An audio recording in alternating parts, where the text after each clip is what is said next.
शिंदे साहेब, सांगलीमध्ये झालेल्या बैलगाडी शर्यतीचा पारितोषिक वितरण सोहळा नुकताच पार पडला. एक स्मरणीय अनुभव आपला होता. काय सांगाल त्या संदर्भात?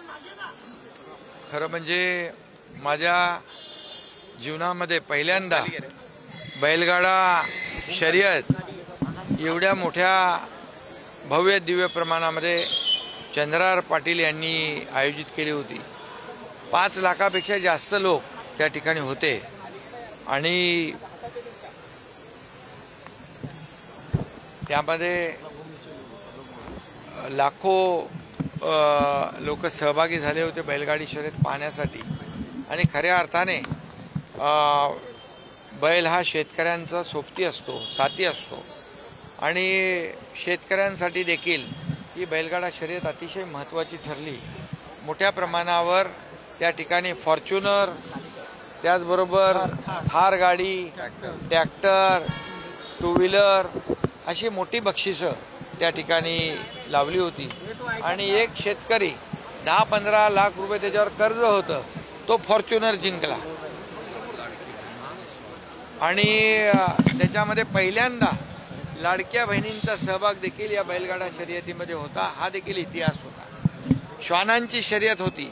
म्हणजे बैल हा आपला शेतकऱ्यांचा मित्र आणि श्वान हा शेतकऱ्यांचा प्रामाणिक मित्र, अशा शर्यती त्या ठिकाणी रंगल्या होत्या. आणि चंद्रार पाटील यांनी अतिशय उत्तम आयोजन त्याचं केलं त्याबद्दल. आणि आज बक्षीस समारंभ होता. मी मनापासून सगळ्यांना ज्यांना पारितोषिक मिळालंय, जे विजेते आहेत, त्यांचं अभिनंदन करतो. बिबट्यांचे हल्ले महत्वाचं आहे. अजित पवारांचं असं म्हणणं आहे की वन खात्यानं असं ठरवलंय की हे बिबटे काही जंगलातले नाही आहे, त्यांची पैदास ही उसांमध्ये झालेली आहे. नाही, आज मुख्यमंत्री महोदयांच्या अध्यक्षतेखाली एक महत्त्वाची बैठक झाली. अजितदादाही होते आणि आम्ही सगळेच होतो.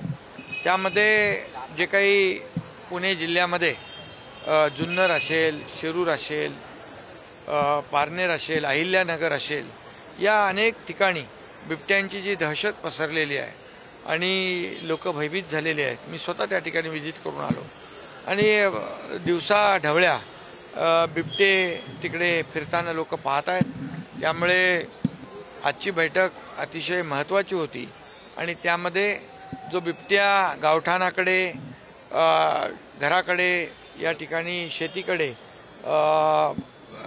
येतो आणि त्याला तात्काळ जेरबंद करण्याचा निर्णय झालेला आहे. ट्रँग्युलाइज करणं आणि त्याला जेरबंद करणं, यासाठी निवारा केंद्र वाढवणं हाही निर्णय झालेला आहे. त्याचबरोबर जो नरभक्षक आहे त्याला, नरभक्षक बिबट्याला दिसताक्षणी गोळ्या घालण्याचाही निर्णय झालेला आहे. आणि कुठल्याही परिस्थितीमध्ये माणसाचे जीव वाचले पाहिजे. तिथल्या लहान मुलांमध्ये एक भीतीचं वातावरण झालं आहे, पालकांमध्ये भीतीचं वातावरण निर्माण झालं आहे.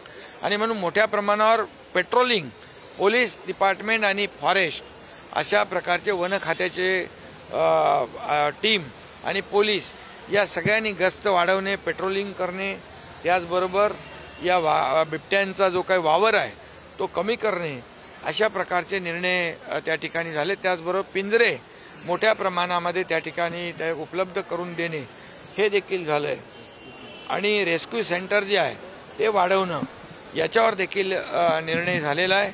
आणि मला वाटतं की ही जी काही टीम आहे फॉरेस्टची टीम, त्याला बेशुद्ध करण्याचं, ट्रँग्युलाइज करण्याचं जी काही प्रक्रिया आहे, यासाठी देखील मोठ्या प्रमाणावर मॅन पॉवर आणि जी काही यंत्रणा आहे ती उभी करण्याचा निर्णय झालेला आहे. आणि त्याचबरोबर बिबट्या शेड्यूल 1मधून शेड्यूल 2मध्ये टाकण्यासाठी केंद्र सरकारकडे देखील मागणी करण्याचा निर्णय झालेला आहे. जेणेकरून त्या भागामध्ये बिबट्याची दहशत संपून जाईल आणि त्यांना पूर्णपणे जे काही रेस्क्यू सेंटर आहेत, जे आता तिथं त्याची कॅपॅसिटी कमी आहे, परंतु ती कॅपॅसिटी वाढवणं हे याच्यावर निर्णय झाला आहे. आणि त्यासाठी जे जे काही करावं लागेल ते शासन करेल. लोकांचा जीव बिलकुल महत्त्वाचा आहे. लोकांचा जीव वाचवणं याला प्राधान्य शासन देईल. ठाणे महानगरपालिकेमधनं BSEPची जे घर प्रकल्प आहे त्यामध्ये मुद्रांक शुल्कमध्ये अधिभार सवलत जाहीर केलेली आहे. जवळपास 6,343 गरीब कुटुंबियांना याचा फायदा होणार आहे. BSEPची घरं जी ठाण्यातली आहेत 6-7 हजार, त्यांना 1% स्टॅम्प ड्युटी भरावी लागत होती. परंतु निर्णय घेतलेला आहे की आता त्यांना फक्त जवळ 56,000 ते 1,34,000 पर्यंत ती रक्कम होत होती, पण आता फक्त 100 रुपयामध्ये त्यांना हे रजिस्ट्रेशन होणार आहे.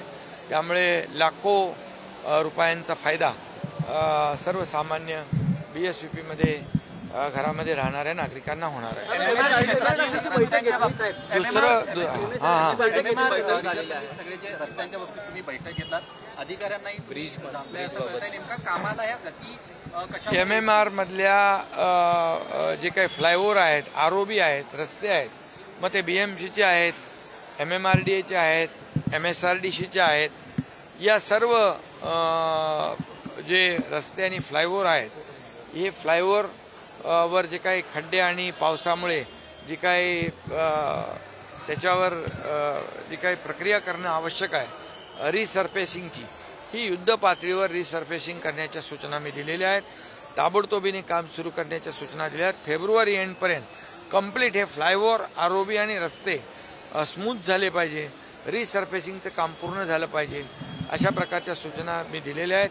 आणि त्यामध्ये एक मॉनिटरिंग सिस्टीम, एक कक्ष देखील या ठिकाणी नगर विकास विभागाच्या माध्यमातून याच्यावर देखरेख करेल आणि क्वालिटीचं काम या ठिकाणी होईल आणि लोकांना त्याचा फायदा होईल. बाबा सिद्दीकी प्रकरणातील आरोपी अनमोल बिश्नोईला आणलं जात आहे भारतात.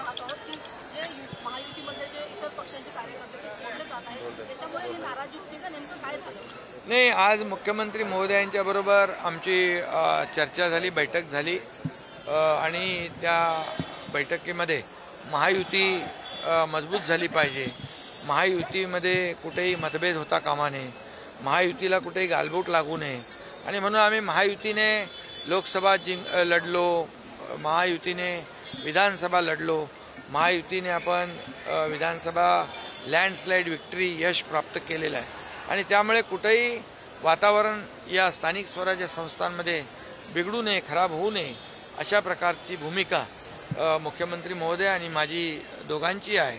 आणि त्यामुळे यामध्ये मुख्यमंत्री महोदयांनी देखील सांगितलेलं आहे की आता जे इंटरनल जे प्रवेश आहेत, शिवसेना भाजप, भाजप शिवसेना किंवा महायुती, हे कुठल्याही परिस्थितीमध्ये घेतले जाऊ नये. प्रत्येकाने आचारसंहितेचं पालन केलं पाहिजे, म्हणजे आपल्या पक्षाची आचारसंहिता.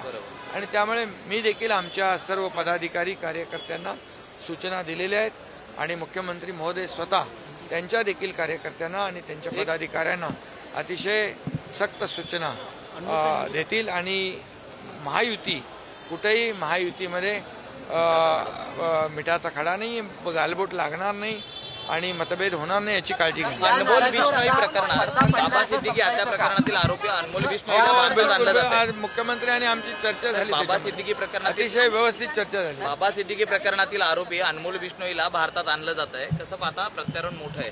खरं म्हणजे बाबा सिद्दीकी आपले लोकप्रतिनिधी होते आणि ही त्यांची हत्या ही खरं म्हणजे एक दुर्दैवी घटना घडलेली आहे, दुःखद घटना घडलेली आहे. आणि म्हणून जी काही हत्या, पोलीस त्याचा तपास करतात, गृह विभाग तपास करतायत, मुख्यमंत्री महोदय स्वतः त्यामध्ये लक्ष घालून आहेत. त्यामुळे त्याचे मारेकरी जे आहेत हे अटक झाले पाहिजे अशी भूमिका सरकारची आहे. त्यांच्या कुटुंबियांची देखील तीच भावना आहे की ज्यांनी त्यांची हत्या केली आहे त्यांना सजा झाली पाहिजे. सर पीएम मोदी दोनों ने इस बात को कहा है कि जिस तरह से बाहर के गैंगस्टर्स हैं उन्हें वापस लाया जाएगा. ऐसे में अनमोल बिश्नोई को भारत वापस लाना एक बड़ी प्रक्रिया है भारत सरकार की तरफ से. प्रधानमंत्री नरेंद्र मोदी जी और गृह मंत्री अमित भाई, ये देश का दुश्मन कोई भी हो उसको छोड़ेंगे नहीं. पाकिस्तान को भी ऑपरेशन सिंदूर के माध्यम से जिन्होंने पहलगाम का हमला किया है उनको भी मुंह तोड़ जवाब दिया है, घर में घुसकर मारने का काम किया है. ये नया भारत है, इसलिए इस देश में हमारे किसी भी राज्य में ऐसी कोई भी दुर्घटना हो तो आरोपी कोई भी हो कहीं भी हो उसको ढूंढ कर लाने का काम